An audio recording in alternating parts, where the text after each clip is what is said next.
我是米六。今天我们要来聊聊一个健身界的新名词——大腿凤。这个议题其实有一点争议啦。有的人为了跟偶像一样有大腿凤，就拼命的节食减肥；有的人呢，觉得我们应该要爱自己的身体，要接受身体原本的样子。今天我们就来快速解析大腿凤。首先呢，怎么样才能拥有大腿凤呢？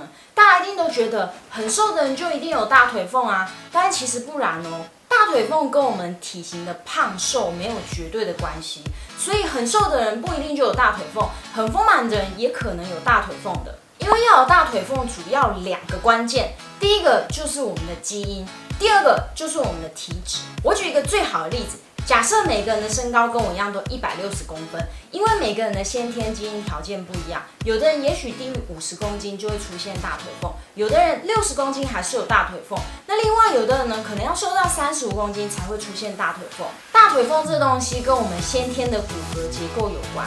假设这是我们的大腿骨，如果你的大腿骨比较宽的话，大腿中间的这个空间相对就比较大，那就比较有机会有自然的大腿凤产生。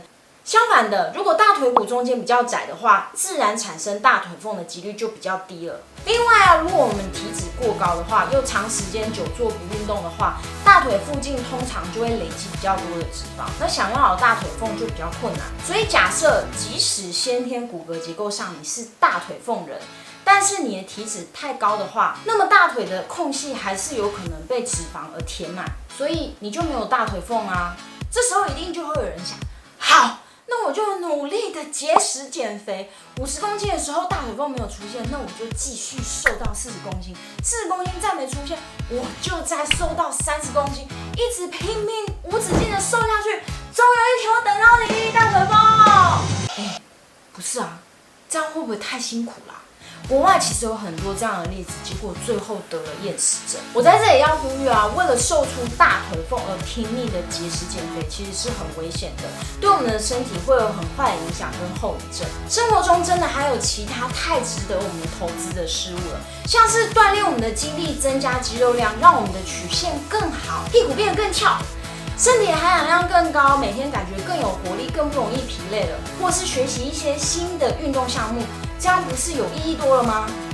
再来，到底能够透过后天努力的运动获得大腿凤吗？其实大腿凤跟局部减脂一样，是我们无法完全控制的。我们无法透过健康的后天训练来获得大腿凤这东西。只有非常少数人，他刚好天生的体脂比较低，又刚好拥有特定的骨骼结构，才能够同时拥有大腿凤跟健康的身体。简单来说，大腿凤就是乐透彩啦。但是我们是可以透过运动来达到局部雕塑的目的的。透过针对性的训练，我们可以让我们的腿部线条变得更紧实、更迷人，不会松垮垮的。有了超美紧实的一双腿，谁还想要什么大腿中间合不起来的缝啊？好，结束了。与其一面追求别人有的东西，不如多花点时间了解自己的身体，设定适合自己的目标。希望你喜欢今天的影片。如果你喜欢我的影片，快点订阅我的频道。频道上还有更多健身相关的影片，都可以从这边点进去看哦。那我们就下次见喽，拜拜。